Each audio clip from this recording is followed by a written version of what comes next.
Let's talk about fundamental rights today. Before we start a video, make sure to like, share and subscribe. Okay, so fundamental rights. So first of all, जब हम fundamental शब्द सुनते हैं तो what does it means? It means forming a sort of base, right? BASE. So fundamental rights are basic rights, यानी कि कुछ बुनियादी rights है that are guaranteed to each citizen of a nation. Okay, हर एक व्यक्ति को एक नेशन में गारंटी किया जाता है फंडामेंटल राइट्स की। ये पर्टिकुलर कुछ राइट्स है जो आपके लिए फंडामेंटल है, यानी कि ये बेसिक है, ये एसेंशियल है this rights. Okay, it is a sort of benefits. Okay, to prevent unjustified sufferings, मतलब किसी भी अन्याय से या कुछ चीज़ों से, इसके बारे में हम बाद में करेंगे, उनसे बचाने के लिए कुछ पर्टिकुलर राइट्स हमें दिए गए हैं जिन्हें हम फंडामेंटल राइट्स कहते हैं। ओके, सो फंडामेंटल राइट्स क्या प्रमोट कर रहा है? It basically promotes the universal notion of treating equally everyone, right? So universal notion यानी कि क्या है? नोशन मतलब होता है एक सेट ऑफ बिलीफ सिस्टम जो यूनिवर्सली चल रहा है कि हमें हर किसी को समान रूप से ट्रीट करना है, यूनिवर्सली हम सब कुछ समान तरीके से ट्रीट करना है और हम सब एक ही है, right? So basically it promotes the universal notion of treating everyone equally, right? And fundamental rights are guaranteed and also being protected by our constitution. Okay, इसको गारंटी, फंडामेंटल राइट्स का गारंटी कौन कर रहा है और इनका प्रोटेक्शन कौन कर रहा है? इनका प्रोटेक्शन हमारा इंडियन कॉन्स्टिट्यूशन कर रहा है। ओके, तो बेसिकली अब हम बात करते हैं कि ये कौन सा पार्ट के अंदर आता है। So it basically comes under part 3 of the Indian constitution. So are they justiciable in nature, मतलब कि अगर पकड़ लीजिए किसी भी फंडामेंटल राइट्स का वायलेशन होता है तो क्या ये न्याय संगत होगा? तो the answer is yes, it is justiciable in nature and one can directly move to supreme court और द हाई कोर्ट। इसके बारे में हम बाद में बात करेंगे, बहुत जल्दी बात करेंगे, if it is being violated. Okay, और अब हम बात करते हैं कि क्या कुछ ऐसी चीज़ें हैं, यानी कुछ कुछ एक्सेप्शंस है जिसके तहत फंडामेंटल राइट्स पे कुछ रोक टोक लगाया जा सकता है। तो लेट्स टॉक अबाउट इट। तो अगर इन केस नेशनल इमरजेंसी लग रहा है then in such case article 20 जो है हमारा, आर्टिकल 20 और आर्टिकल 21, इनको छोड़ के इन केस ऑफ नेशनल इमरजेंसी, इनको छोड़ के बाकी सारे फंडामेंटल राइट्स पे कुछ सस्पेंड किया जा सकता है। Such fundamental rights can be suspended. Okay, अगर in case of external emergency होता है, कोई भी बाहरी इमरजेंसी हो, जैसे कि पकड़ लीजिए कोई भी वार छिड़ गया हो, तो इन सच से केस आपका आर्टिकल 19 सस्पेंड हो सकता है। ओके, अब हम बात करें कि पकड़ लीजिए कहीं पे मार्शल लॉ लगा हुआ है, that is military rule. Okay, martial law अगर लगा हुआ है तो इन सच केस आर्टिकल जो 34 है वो कहता है कि under article 34 certain type of imposition can be restricted on, कुछ तरीके से, कुछ ना कुछ, थोड़ा करके या ज़्यादा करके भी हो सकता है इन सच केस, कुछ सो certain imposition can be made upon the fundamental rights. Okay, और उनकी एप्लीकेबिलिटी पे रेस्ट्रिक्शंस लगाया जा सकता है। अब हम अगर फंडामेंटल राइट्स के बारे में बात करें तो पहले हमारे 7 फंडामेंटल राइट्स थे, राइट? फंडामेंटल राइट्स थे, लेकिन आर्टिकल 31 के तहत जो राइट टू प्रॉपर्टी था, अंडर आर्टिकल 31 जो राइट टू प्रॉपर्टी था उसे रिमूव कर दिया गया है। ओके, रिमूव कर दिया गया है अंदर किसके तहत? 44 अमेंडमेंट किया गया है, constitutional amendment act, 44 constitutional amendment act. Okay, एक CAA नहीं है। Okay, this is constitution amendment act 1975, और इंस्टेड इसे क्या बनाया गया है? इसे एक लीगल राइट बनाया गया है, that is I am talking about the right to property. Legal right बनाया गया है अंडर आर्टिकल 300A के तहत, इसे एक लीगल राइट बना दिया गया है। ओके, अब हम बात करते हैं कि इसके ये जो फंडामेंटल राइट्स है, आगे बढ़ने से पहले कुछ राइट्स ऐसे हैं जो हमारे सिर्फ सिटीजन्स यानी कि जो इंडियंस है, यानी कि आई मीन टू से कि जो लीगल सिटीजन्स है, यानी कि not illegal, I am not talking about दस, मतलब जो हमारे देश में रहते हैं और उनके लिए अवेलेबल होते हैं, और कुछ ऐसे राइट्स होते हैं जो बोथ सिटीजन्स और नॉन सिटीजन्स के लिए भी अवेलेबल होते हैं। नॉन सिटीजन्स यानी कि फॉरेनर्स के लिए भी अवेलेबल होते हैं। इसका डिफरेंशिएशन मैं बाद में कर दूंगा, लेकिन फ़िलहाल जब जो सबसे इम्पोर्टेंट टॉपिक है वो उसके बारे में अब हम बात करते हैं, दैट इज़ आर्टिकल 13। इसका आप बुक में भी देख सकते हैं या फिर इंटरनेट में भी देख सकते हैं इसके बारे में, what does article. So article 13 जो कहता है कि all laws that are inconsistent with or in derogation of the fundamental rights shall be void। void यानी कि शून्य, ओके। void यानी कि इसका कोई काम नहीं है, ओके। नॉट दैट काम नहीं है, मतलब it can not be implemented, okay. इसका इम्प्लीमेंटेशन हम नहीं कर सकते, ओके। तो अब हम आर्टिकल 13 के बारे में बात करते हैं। तो बेसिकली आर्टिकल 13 जो है एक इम्पॉर्टेंट टर्म है, दैट इज़ जुडिशियल रिव्यू के बारे में बात कर रहा है, ओके। तो इस जुडिशियल रिव्यू को अगर आप हिंदी में यानी कि न्यायिक समीक्षा के बारे में बात कर किया जा रहा है। सो बेसिकली आर्टिकल 13 हमारा जुडिशियल रिव्यू के बारे में बात कर रहा है, अंडर विच, ओके, तो सुप्रीम कोर्ट, मैं इसे लंबा लिख देता हूँ, supreme court under article 32, under article 32, और high court under article 226, okay, incorporated through judicial review, okay. Judicial review यानी कि न्यायिक समीक्षा के द्वारा इनकॉर्पोरेटेड अंडर आर्टिकल कौन सा है, 226 and 227, right, of the Indian constitution can declare any law as void. मतलब कोई भी लॉ, अगर वो लॉ फंडामेंटल राइट्स, हमारे फंडामेंटल राइट्स के अगेंस्ट में जा रहा है, if it is making anything that limits our fundamental rights, तो in such a case आपका जो आर्टिकल 13 है वो जुडिशियल रिव्यू के अंदर आ सकता है। और अगर सुप्रीम कोर्ट या हाई कोर्ट को लगता है कि देखिए भाई, this law is abridging our fundamental rights, तो in such a case such law will be declared void, ठीक है। अब हम बात करते हैं कुछ केसेस के बारे में, स्टडीज़ के बारे में, तो अब हमें क्लियरली पता चल जाएगा जुडिशियल रिव्यू के बारे में जो बताया जा रहा है आर्टिकल 30।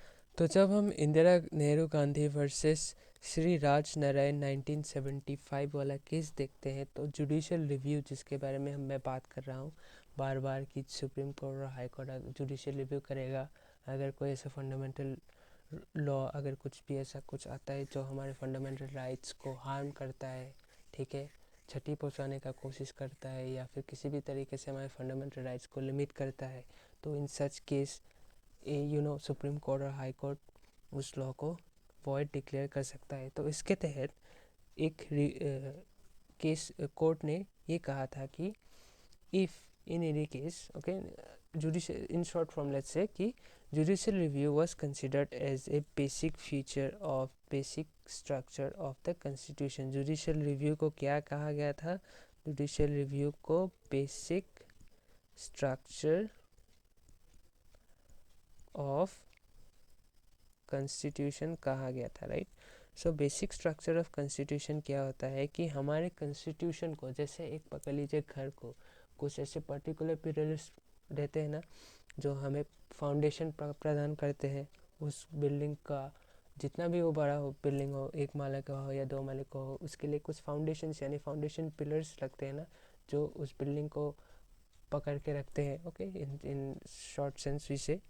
तो उसी प्रकार से कुछ ऐसे पिलर्स हैं हमारे इंडियन कॉन्स्टिट्यूशन में जो इंडियन कॉन्स्टिट्यूशन को ऐसे ढांचा प्रोटेक्ट करता है, तो उसे हम basic structures of the constitution कहते हैं। तो जुडिशियल रिव्यू भी ऐसा एक पिलर है, ओके।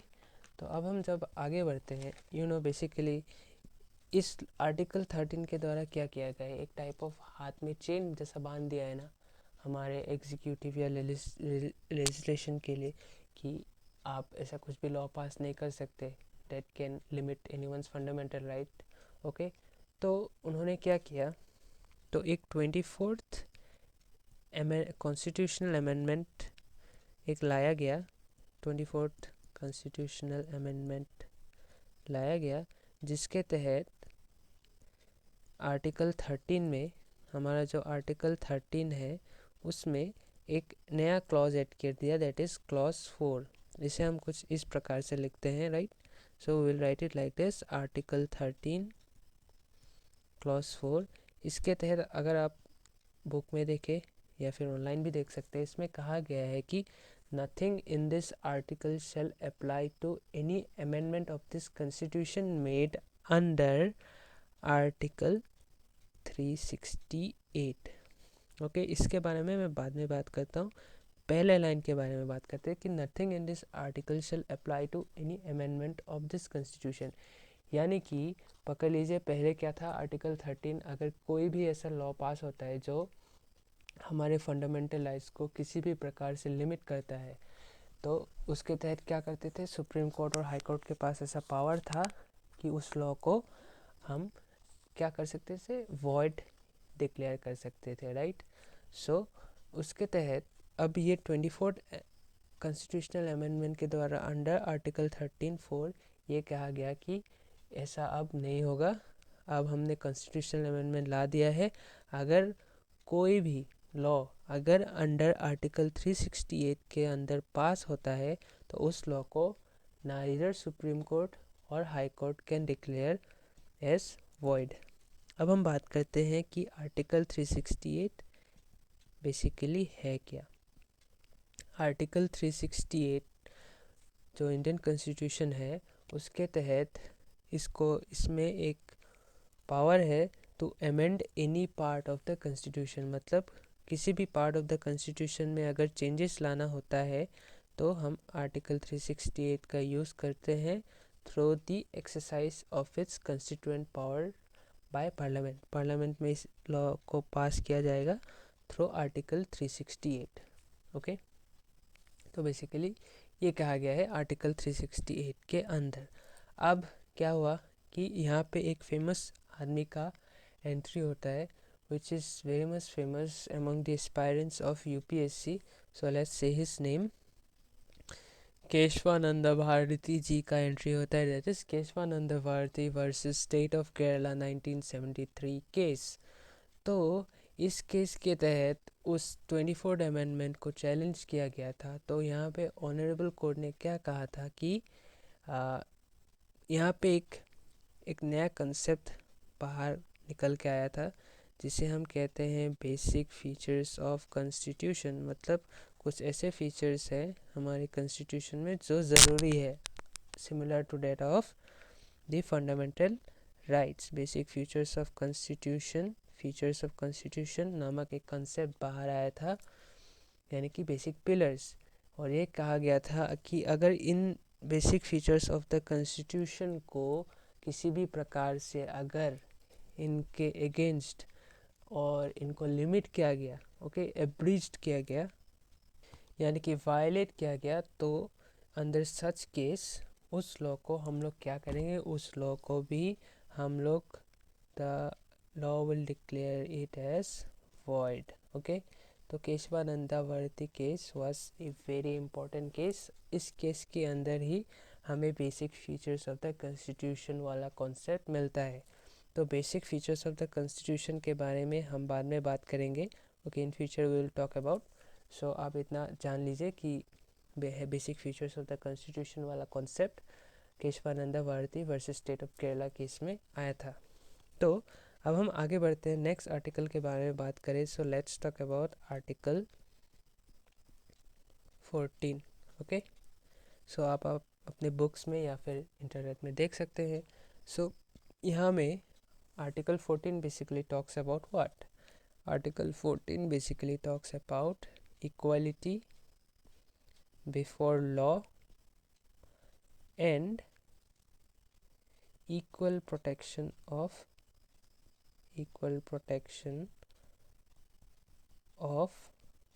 law. So इसको समझने से पहले कुछ बेसिक इसकी ओरिजिन ये जो दो वर्ड है, इक्वल प्रोटेक्शन ऑफ लॉ और equality before law and equal protection of law, इनका ओरिजिन हम पहले जान लेते हैं। सो इक्वलिटी बिफोर लॉ को हम इन शॉर्ट फॉर्म ईबीएल लिख लेते हैं।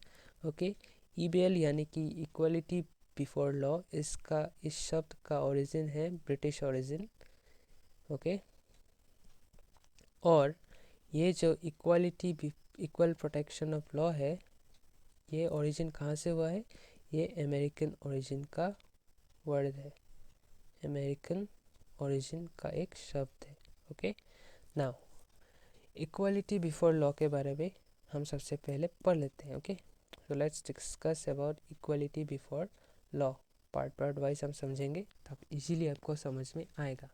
सो इक्वालिटी बिफोर लॉ बेसिकली क्या करता है?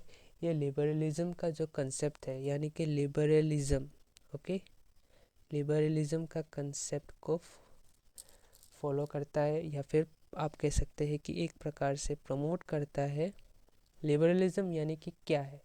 Liberalism basically means equality of opportunity, protection of individual right, individual autonomy. Okay, उसको हम प्रमोट करते हैं कि इक्वालिटी ऑफ अपॉर्चुनिटी मतलब हर किसी को समान तरीके से अपॉर्चुनिटी मिले और हमारे इंडिविजुअल राइट्स का प्रोटेक्शन मिले, और इंडिविजुअल एटोनॉमी मतलब कि हम जो चाहे वो करें, बट दैट डजंट मीन कि वी ब्रेक द लॉ और समथिंग, मतलब हम अपने मन के मालिक है, वो बात कहा जा रहा है, लेकिन under certain limitations so that we don't break the law. Okay, within the law that is acceptable. Okay, so it promotes the concept of the term, that is liberalism का कंसेप्ट को promote करता है, which is basically to ensure all its क्या है, its citizens are being treated equally, मतलब हर एक व्यक्ति को समान तरीके से ट्रीट किया जाए, तो इक्वलिटी बिफोर लॉ उसे ही हम कहेंगे। ओके, यानी कि मीनिंग एवरी पर्सन, इसका अर्थ क्या है अब ये समझे। इक्वलिटी बिफोर लॉ का मीनिंग बेसिकली है कि हर एक व्यक्ति, एवरी पर्सन, पर्सन के अंदर लीगल पर्सन भी आता है, राइट?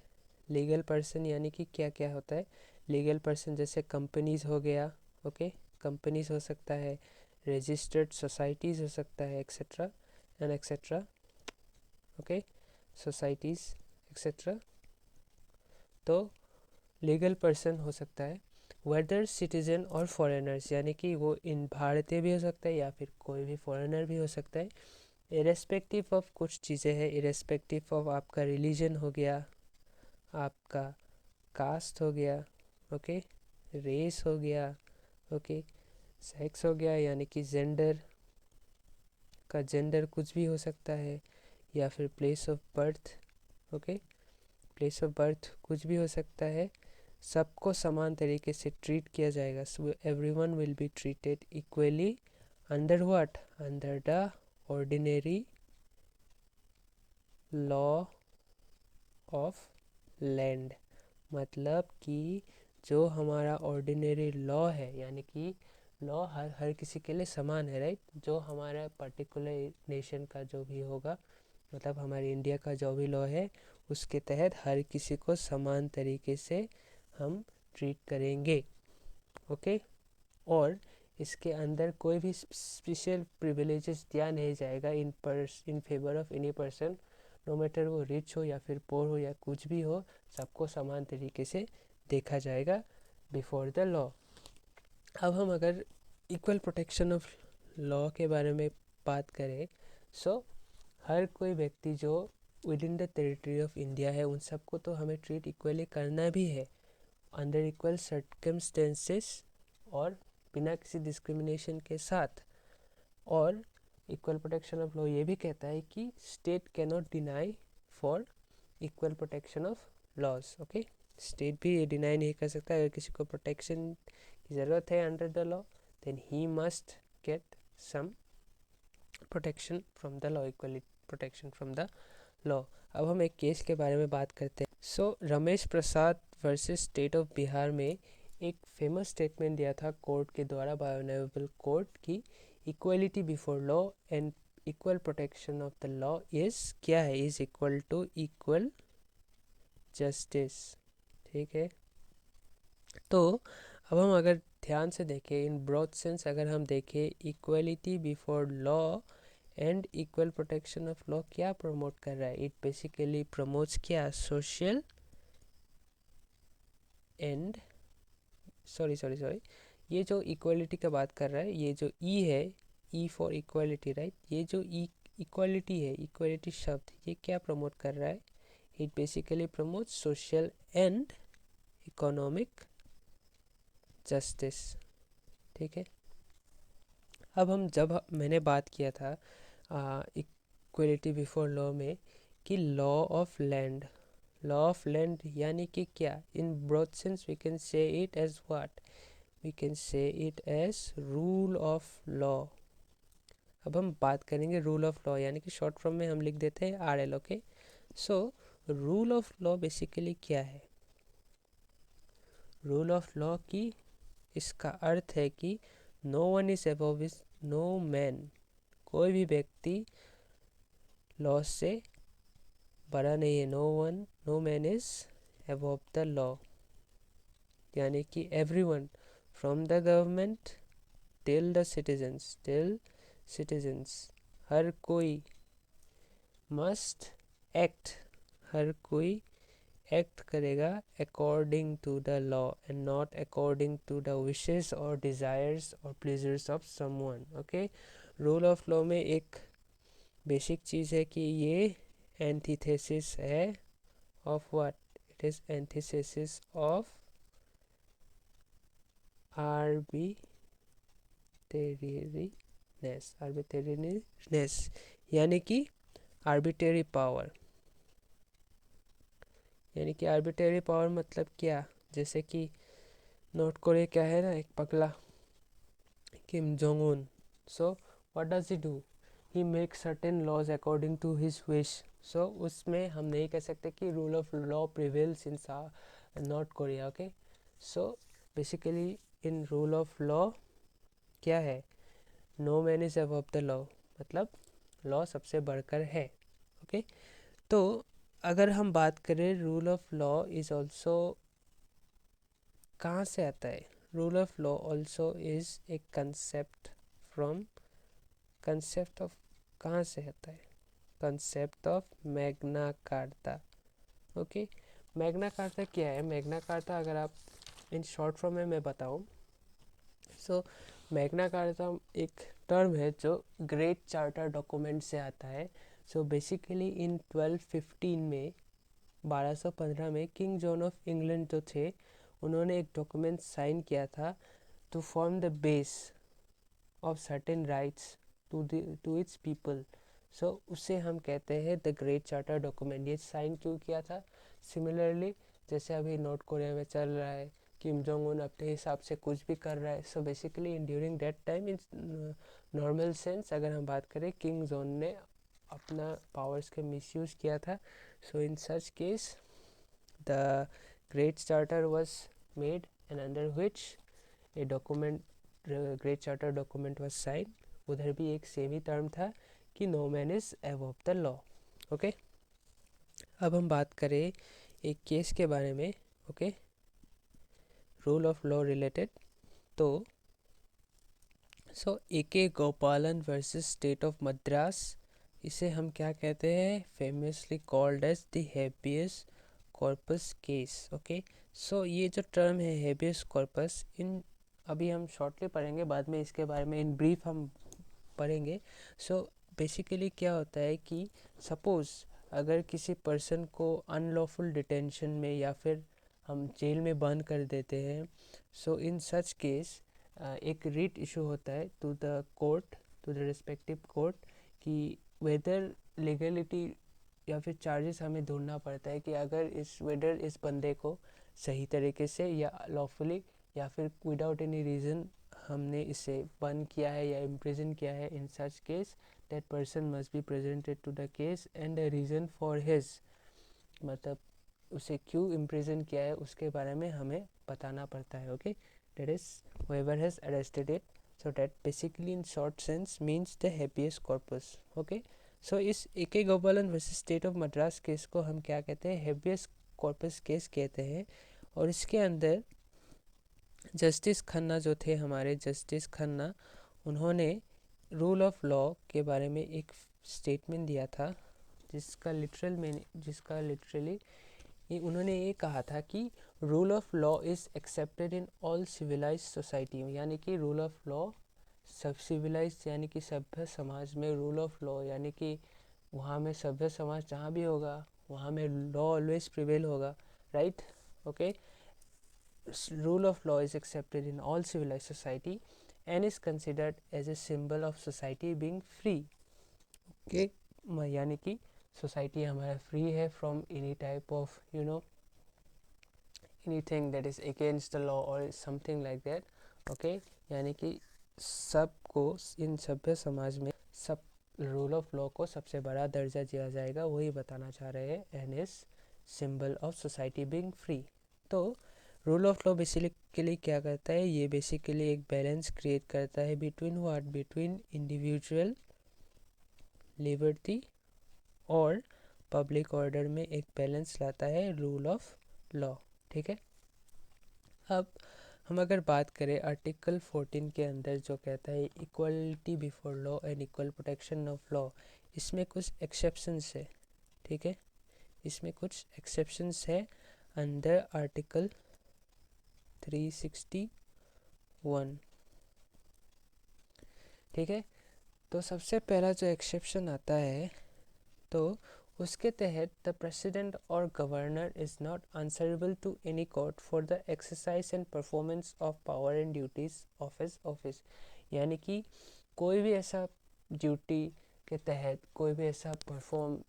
कोई भी पावर्स कुछ भी ऐसा परफॉर्म किया आइदर प्रेसिडेंट और गवर्नर ने, तो after the end of his tenure of office he is not answerable to anybody regarding why he is used his power, और ऐसा क्यों किया है, ऐसा कैसे किया है, किस लिए किया है, वो सब के लिए neither the president nor the governor is answerable, ठीक है।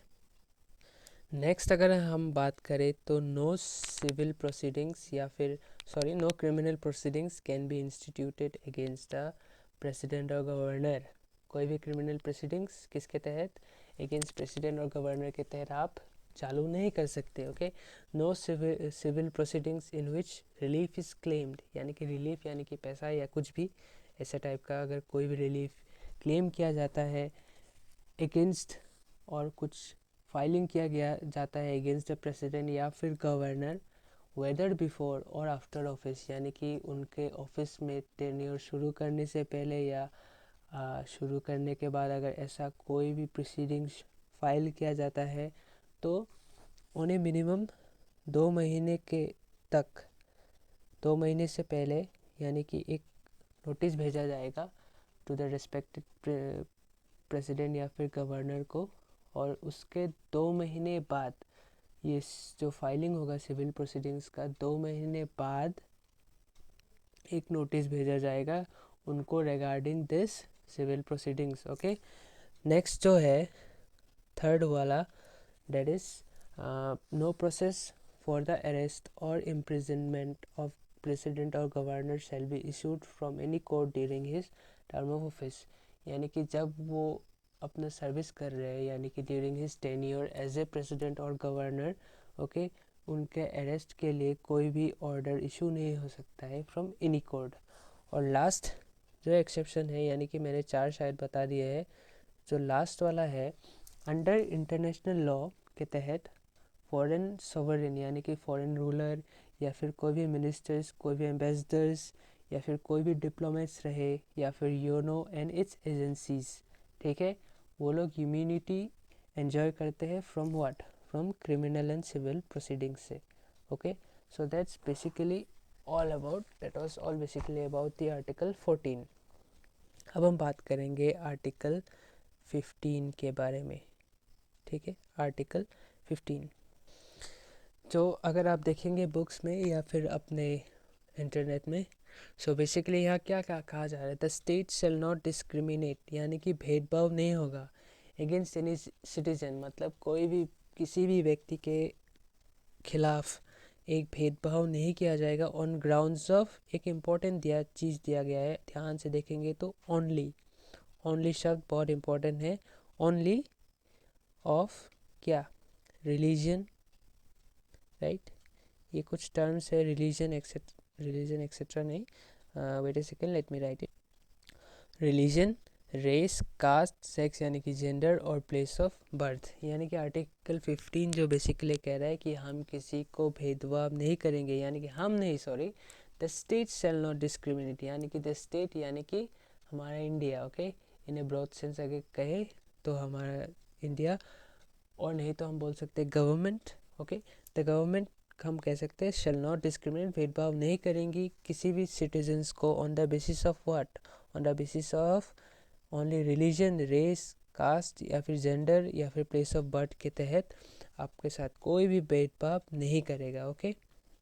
अब हम बात करें कि इसके अंदर सब क्लॉज है, यानी कि आर्टिकल 15 सब क्लॉज 1, इन दोनों का अगर आप ध्यान से देखेंगे, सब क्लॉज यानी कि आर्टिकल 15 सब क्लॉज 1 और आर्टिकल 15 सब क्लॉज 2, इनको अगर आप ध्यान से देखेंगे तो ये बेसिकली हमारे सोशल इक्वालिटी यानी कि सबको सोसाइटी में इक्वल तरीके से ट्रीट करने के बारे में, and equal access to public areas, यानी कि इक्वल एक्सेस, कोई भी पब्लिक एरियाज हो तो उसके तहत कोई भी भेदभाव नहीं किया जाएगा, उसके बारे में बताया गया है। On the basis of same religion, race, caste, sex और प्लेस ऑफ बर्थ, उनके अंदर भेदभाव नहीं किया जाएगा, okay. Article 15 and 15(1) and 15(2) basically talks about rights of social equality and equal access to public areas, ठीक है, और उनके तहत कोई भी भेदभाव नहीं किया जाएगा। अगर हम आर्टिकल 15 सब क्लॉज 3 के तहत देखें तो ये बेसिकली क्या कह रहा है कि स्टेट को ये पावर है या फिर अथॉरिटी है to make special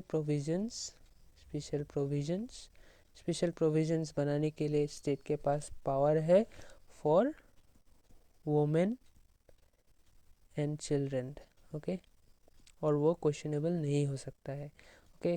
for example अगर आप ट्रेन में जाते हो तो देखते होंगे कुछ particular coaches, right, basically reserve रहता है for women and children only, okay, या फिर पब्लिक बसेस जैसे चलता है आजकल पिंक कलर का बसेस, राइट, में दैट इज़ बेसिकली एडेड और funded by the government, okay. सरकारी बसेस आजकल चलते हैं ना, पिंक कलर के बसेस होते हैं। So basically the government has the power or the state has the power to make special provisions for women and children under article 15(3), ठीक है। अब हम बात करेंगे आर्टिकल 15 सब क्लॉज 4 के बारे में, ठीक है। तो आर्टिकल 15 के अंदर सबसे पहले केस देखते हैं, state of Madras versus Dorairajan case. तो ये बेसिकली बेस हुआ था, so it was basically it formed the base for what, for article 15 sub clause 4, okay. तो इसके तहत क्या किया गया था कि एक एक्सेप्शन किया गया था स्टेट के लिए to make special provision for advancement of socially and educationally backward classes of citizens like the scheduled caste and scheduled tribes, okay। Special provisions किया गया था कि बढ़ाने के लिए, उन्हें आगे बढ़ाने के लिए for in terms of socially and educationally कुछ special provisions under article 15 sub clause 4 हम बना सकते हैं for SCs and STs, okay.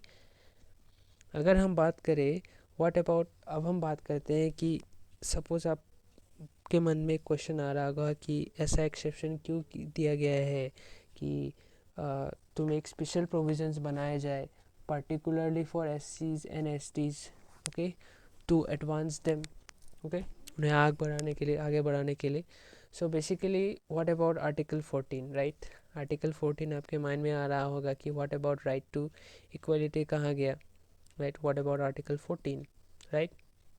सो इसका मैं एक सिंपल जवाब दूंगा कि protective discrimination is also a facet of equality and article 15 sub clause 4 has taken it into account, कौन सा वाला, the de facto inequalities that exist in the society।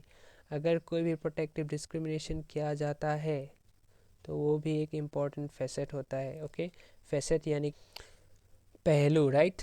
So protective discrimination अगर किसी भी के लिए हम करें तो वो भी एक इम्पॉर्टेंट पहलू होता है, वो भी एक इम्पॉर्टेंट पहलू होता है for the equality term. Okay, अब हम बात करेंगे कि आर्टिकल 15 सब क्लॉज 5 के बारे में। ये भी सेम है, special provisions for advancement of socially और educationally backward classes of citizens और फॉर द एससीज और एसटीज रिगार्डिंग देयर क्या, उनके एडमिशन के लिए इन एनी एजुकेशनल इंस्टीट्यूशंस में उनके एडमिशन के लिए ये प्रोविज़न बनाया गया था। Okay, special provisions including anything, admission के लिए इंक्लूडिंग प्राइवेट और public except minority educational institution पे ये लागू नहीं होता है, नहीं तो उनके पढ़ाई के लिए उनके admissions to educational institution including private और पब्लिक इंस्टीट्यूशंस के लिए ये एक प्रोविज़न बनाया गया था। ठीक है, अब हम बात करते हैं next article, that is article 16। अगर आप आर्टिकल 16 का सब क्लॉज 1 देखें, ओके, आर्टिकल 16 का सब क्लॉज 1 अगर आप देखें तो इसमें क्या कहा जा रहा है, इट बेसिकली टॉक्स अबाउट क्या, equal opportunity, her citizen of India को इक्वल अपॉर्चुनिटी दिया जाएगा इन मैटर्स रिलेटेड टू क्या, पब्लिक एम्प्लॉयमेंट के लिए, अगर फॉर पब्लिक सेक्टर के लिए अगर कोई भी एम्प्लॉयमेंट बाहर निकलता है तो इन सच केस हर सिटीजन ऑफ इंडिया को इक्वल अपॉर्चुनिटी रहेगा, लेकिन the state is still free to lay down. उसके अंदर भी एक बात है कि रिक्वायर्ड क्वालिफिकेशन उनके पास होना चाहिए for applying for those public sector employment jobs, right. अगर प्रॉपर एजुकेशन क्वालिफिकेशन एक वाला कोटा उनके अंदर रहता है कि स्टेट कैन डिसाइड कि the minimum requirement for qualification कितना रहना चाहिए, उसके अंदर आप रिक्रूटमेंट ले सकते हैं। So basically it talks about this article 16 talks about this only। अगर हम नेक्स्ट आर्टिकल के बारे में बात करें, आर्टिकल 16 सब क्लॉज 2 के बारे में अगर हम बात करें, डिस्क्रिमिनेशन नहीं हो सकता है। सिमिलरली अगर कोई भी सिटीज़न जाता है पब्लिक एम्प्लॉयमेंट के लिए इन पब्लिक सेक्टर तो डिस्क्रिमिनेशन नहीं किया जा सकता, only on grounds of what, religion नहीं हो सकता है, रिलीजन, रेस, कास्ट, सेक्स यानी कि जेंडर, डिसेंट या फिर बर्थ प्लेस, ओके, और रेसिडेंस और any of them in respect of और office under the state. Okay, उनके तहत कोई भी अगर सिटीज़न जाता है पब्लिक एम्प्लॉयमेंट के लिए इन पब्लिक सेक्टर में तो ऑन द बेसिस इन चीज़ों के बेसिस पे उन पे डिस्क्रिमिनेशन नहीं किया जाता है। सो ये जो पहला आर्टिकल 16(1) है, clause 1 and clause sub clause 2 and clause 2 sorry, तो ये बेसिकली क्या करता है, it place down the provision for what, equal opportunity of employment in कहाँ, इन पब्लिक सेक्टर में। ठीक है, इन पब्लिक सेक्टर, ठीक है, equal opportunity of employment in public sector में ये आर्टिकल 16 और 16(2) प्रोविजंस ले डाउन करता है। अगर हम आर्टिकल 16 क्लॉज 3 के बारे में बात करें तो इसके तहत आर्टिकल 16 क्लॉज 3 ये पावर देता है हमारे पार्लियामेंट को या फिर स्टेट लेजिस्लेचर को तो कोई भी लॉ बनाए अंडर, कोई भी लॉ बनाए फॉर एनी ऑफिस अंदर स्टेट हो सकता है या लोकल हो सकता है या फिर यूनियन टेरिटरी के तहत कोई भी लॉ उनको बनाने का एम्पावरमेंट देता है या फिर प्रोविजंस देता है, लेकिन it should follow provisions of the constitution and also what article 16 का फॉलो करना पड़ेगा। एंड ऑल्सो रिजर्वेशन जो रहेगा वो 50% का ऊपर, reservation can not exceed more than 50%। ठीक है, 50% एक्सीड नहीं कर पाएगा। So article 16 sub clause 3 is all about that. तो आर्टिकल 16 क्लॉज 4 के बारे में बात करें तो इसका एडिशन कहाँ हुआ था, इसका एडिशन हुआ था बाय 77 अमेंडमेंट। ओके, तो ये बेसिकली क्या है, अमेंडमेंट के द्वारा इसका इनकॉर्पोरेशन। अगर पकड़ लीजिए कोई भी SC या ST कास्ट से है और उनको प्रॉपरली रिप्रेजेंट नहीं किया जा रहा है, तो in such a case the state is empowered to make provision for reservation of STs and STs. Reservation का बारे में बात किया जा रहा है, reservation for STs and STs, उनको अगर एडिक्वेटली रिप्रेजेंट नहीं किया जा रहा है in terms of any public services with a maximum limit of how much 50% के अंदर, सीलिंग के अंदर, 50% सीलिंग के अंदर अगर उनको प्रोविजन प्रॉपरली रिप्रेजेंट नहीं किया जा रहा है, तो in such case article 16(4) can come into act और स्टेट स्पेशल प्रोविजंस बना सकता है उनको आगे बढ़ाने के लिए, ठीक है, SC/STs को। अब हम बात करते हैं आर्टिकल 16 के अंदर ही, आर्टिकल 16 के अंदर 4A एक और नया क्लॉज ऐड किया गया था, ये भी 77 अमेंडमेंट के अंदर ही आया था, ओके, अमेंडमेंट के अंदर आया था। इसमें क्या किया गया था, इसमें special provisions for reservation, okay, for SCs and STs के लिए किया गया था इन टर्म्स ऑफ प्रमोशन के लिए on the basis of seniority if the state feels they are not adequately represented again. अगर ऐसा स्टेट को लगता है कि SC और STs को प्रॉपरली प्रमोशन नहीं मिलता है, तो under article 16(4)(a) state can make certain provisions for their promotion if the state feels they are not adequately represented, okay। अब हम बात करते हैं एक टर्म के बारे में जिसे कहा जाता है backlog vacancy, backlog vacancies. Wait a second.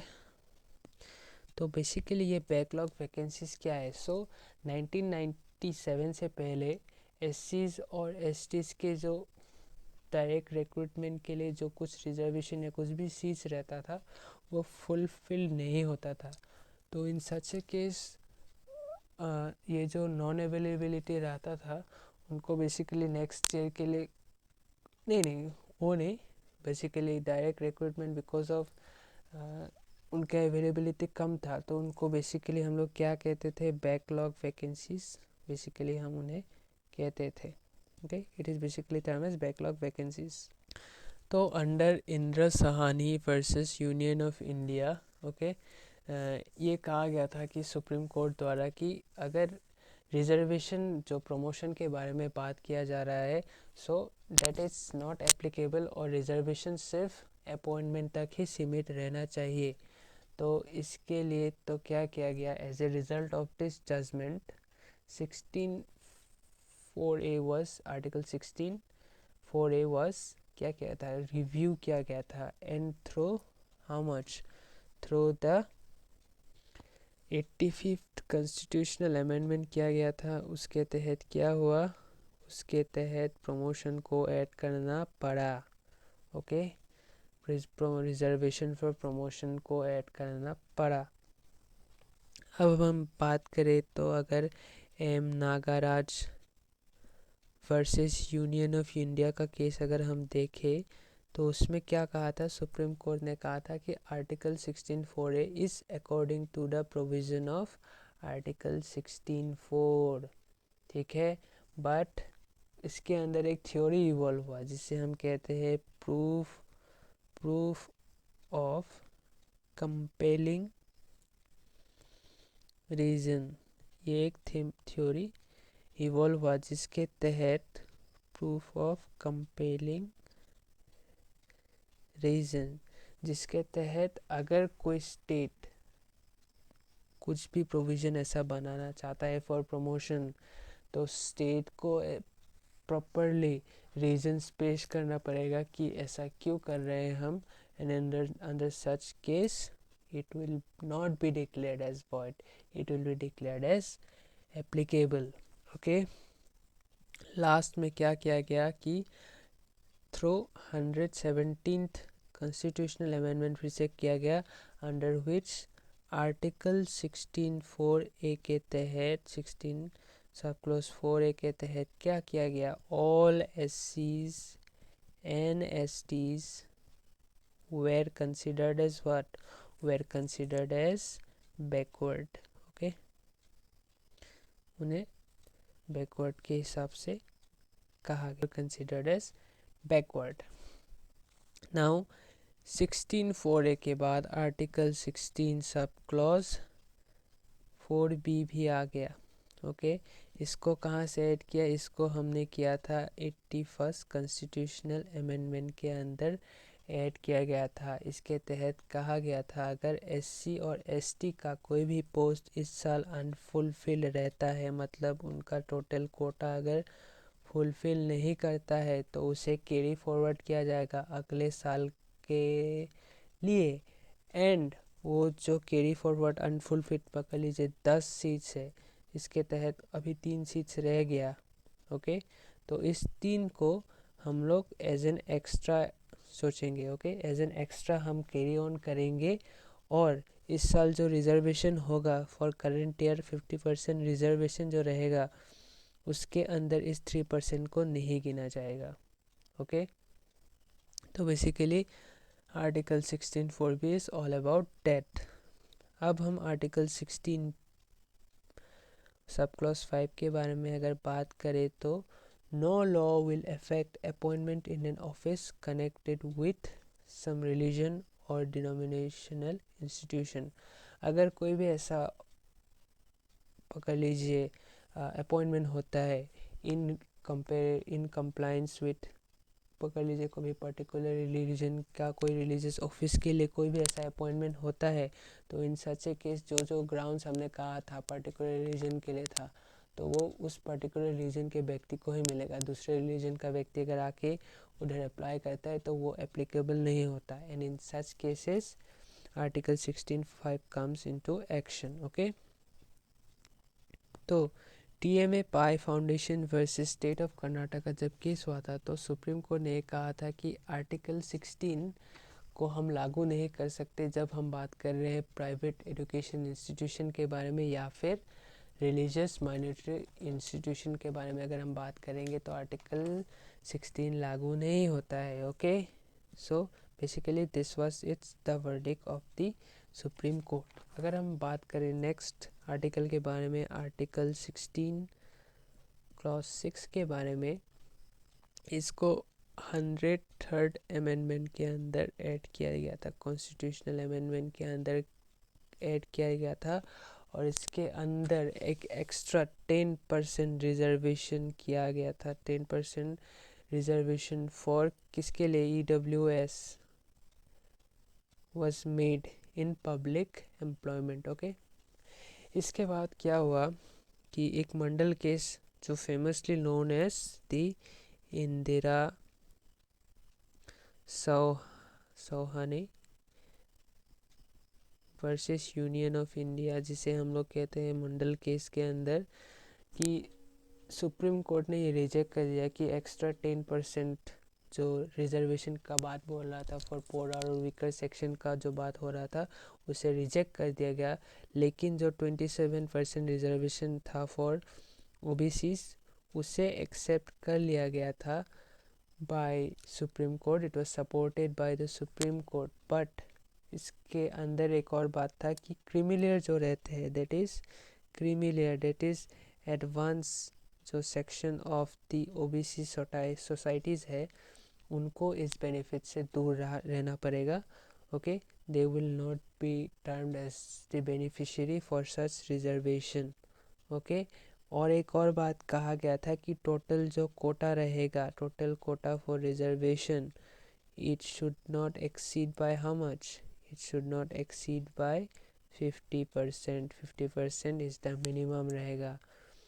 और उसके अंदर ये 50% के अंदर बैकलॉग भी रहेगा, यानी कि पिछले साल मैंने जो बताया था पहले, अगर कोई भी रह जाता है तो उसे कैरी ऑन करेंगे एक्स्ट्रा करके, नहीं, उसके अंदर नहीं होगा, उसको एक्स्ट्रा नहीं, उसको 50% के अंदर ही हमें जो भी रिक्रूटमेंट चाहिए वो सब हमें करना पड़ेगा। Okay, that's all about article 16। अब हम बात करते हैं आर्टिकल 17 के बारे में। Okay, so abolition of untouchability.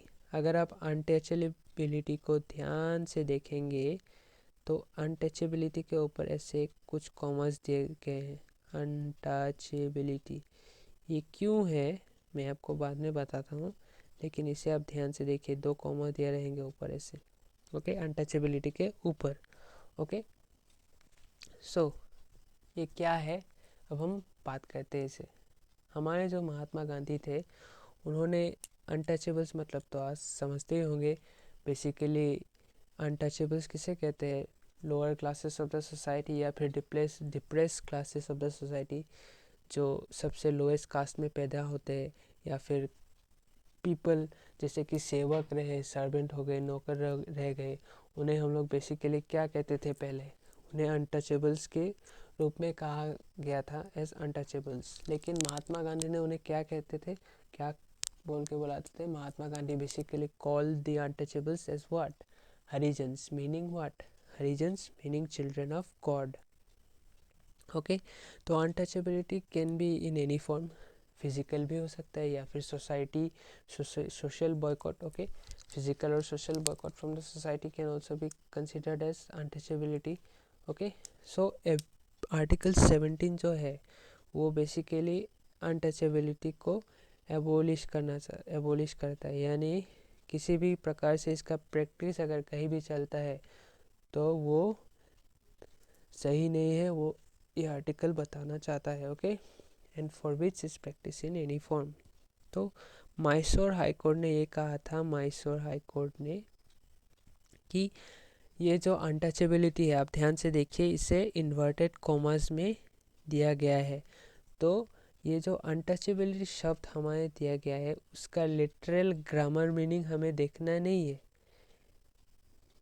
इसका लिटरल हमें ग्रामर मीनिंग नहीं देखना है, लेकिन इनकेस इसे इस तरीके से समझना है कि ये जो प्रथा चलते आ रहा है कि छुआछूत का प्रैक्टिस जो you know it is being carried on, बहुत सालों से चल रहा है in context to Indian society, उससे देख के हमें चलना है, ना कि हमें इसका लिटरल मीनिंग देखना है, ओके। इंडियन सोसाइटी में जो चल रहा था एज अनटचेबिलिटी, वो सेंस में हमें देखना है, दैट इज़ छुआछूत के बारे में बताया जा रहा है, ओके। आर्टिकल 17 बेसिकली क्या एम करता है, article 17 basically it aims for establishing social justice, मतलब सामाजिक न्यायता के बारे में बताता है हमें आर्टिकल 17, ठीक है। और बेसिकली आर्टिकल 17 का एम क्या है, ओके, वही था एम कि सोशल जस्टिस इन सोसाइटी हमें लाना चाहिए। तो इस चीज़ को रोकने के लिए हमारे गवर्नमेंट ने अंडर आर्टिकल 35 जो है उसके तहत 35 उसके तहत protection of civil rights act 1955 बनाया है। उसके बाद also known as, it was earlier known as the untouchability offences act 1955, और SC&ST prevention of atrocities act 1899, ऐसे कई सारे एक्ट है, लेकिन SC&ST prevention of atrocities act 1989 जो है, इसके तहत अंडर आप सेक्शन 18 देखें इसका, तो सेक्शन 18 ऑफ दिस एक्ट ये बताता है कि इन केस अनटचेबिलिटी का कोई भी प्रैक्टिस चल रहा है, इन सच ए केस, अगर कोई भी ऐसा व्यक्ति अगर पकड़ा जाता है या फिर सपोज वो अनटचेबिलिटी का या फिर छुआछूत का प्रैक्टिस कर रहा है, in such a case under Section 18 of this SC&ST, that is the Scheduled Caste and Scheduled Tribe Prevention of Atrocities Act, any such offences, if it takes place, it is non bailable, ऐसा offence non bailable in nature होता है, ठीक है, it is non bailable in nature, okay. तो Appa Balu Ingale versus the state of Karnataka के तहत ये कहा गया था कि वर्डिक्ट दिया गया था कि द पर्पस ऑफ आर्टिकल 17 क्या है, is to establish ethical and moral roots, ethics यानी कि व्हाट टू डू राइट और what to do wrong, which has been lost by our society because of क्या, because of blind and ritualistic conformity to cultural values, okay, because of certain rituals या फिर ऐसे कुछ नियम कानूनों के तहत जो हम भूल गए हमारे natural ethics to treat equally, सबको समान तरीके से ट्रीट करने को जो हम भूल गए हैं, तो आर्टिकल 17 उसके तहत उसके अगेंस्ट में बनाया गया है। किसी भी व्यक्ति को हम भेदभाव नहीं कर सकते। ओके, लगने से वो किसी भी सेक्शंस ऑफ द सोसाइटी हो, सबको हमें समान तरीके से ट्रीट करना चाहिए। यही महान देश का it's an example of a great nation, right? So article 17, that is abolition of untouchability, is a step toward it. Okay, और हमें पुरानी चीज़ों को भुला देना चाहिए, जो रिचुअल्स ऐसे कस्टम्स जो एक्सेप्टेबल ना हो। और एक और अगर हम देखें तो एक और केस अगर हम देखें, so people union for democratic rights का हम अगर केस देखें, people union for democratic rights versus अगर हम यूनियन ऑफ इंडिया का केस अगर देख लेते हैं, कि इसमें भी सेम ही कहा गया है कि ये राइट प्राइवेट इंडिविजुअल यानी कि कोई भी कंपनी हो, कोई भी ऐसा इंस्टीट्यूशन हो जो प्राइवेट हो, प्राइवेट इंडिविजुअल यानी कि सेम वही रजिस्टर्ड सोसाइटीज़ हो या फिर कंपनीज हो, एक्सेट्रा एंड एक्सेट्रा, अगर कहीं पे भी ऐसा अगर अनटचेबिलिटी का परफॉर्म होता है, प्रैक्टिस होता है, in such case state is obliged, state के लिए ये बाध्य है कि वो नेसेसरी एक्शंस ले to ensure that such practice will never take place. Okay, and the rights of the citizens are not violated through this practice of untouchability. ठीक है, अब हम बात करते हैं आर्टिकल 18 के बारे में। ठीक है, आर्टिकल 18 ये शायद आज लास्ट होगा। Abolition of titles. ठीक है, abolition of titles. So title मतलब तो आप समझते ही होंगे। सो टाइटल हमारे नाम के बाद जो टाइटल ऐड होता है।